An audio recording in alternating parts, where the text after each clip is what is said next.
Well, what a remarkable day. It's a remarkable day that when the government has lost two of its most senior ministers, including the former Deputy Premier and Leader of the Nationals, that they come into this place and lecture the opposition about vision. This motion shows the absolute arrogance of this government, that they will do anything, Mr Speaker, they'll do anything to draw attention away from the fact that they've lost their way.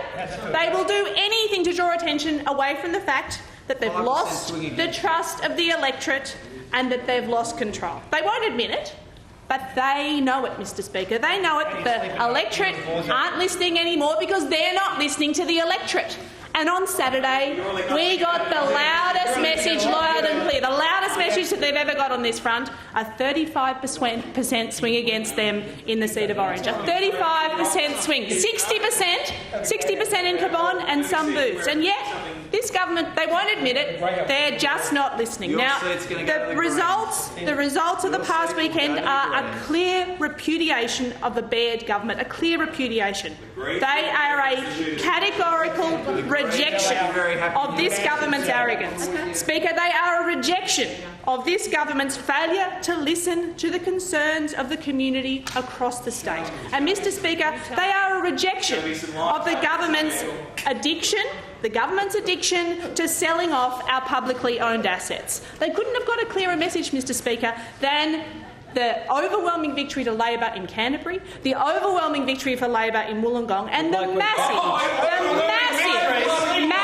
swings against the coalition in Orange. Now, it's pretty clear the community knows it, but I think what we should do right now, Mr Speaker, is outline what the legacy of this government will be, because they're not listening, but I think it's important that we put it on the record. Firstly, the legacy of this government will be the fire sale of our publicly owned assets, leaving nothing for future generations. The hollowing out of the public service through successive restructures, sacking more and more public servants. Selling off of our publicly owned hospitals, leaving our schools overcrowded and underfunded.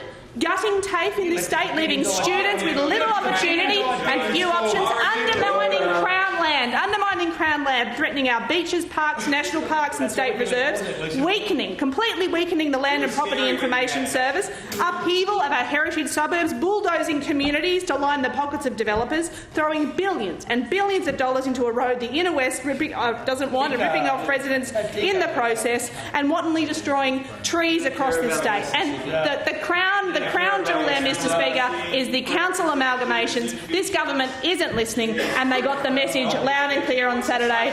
They want to sell our state, and the community won't.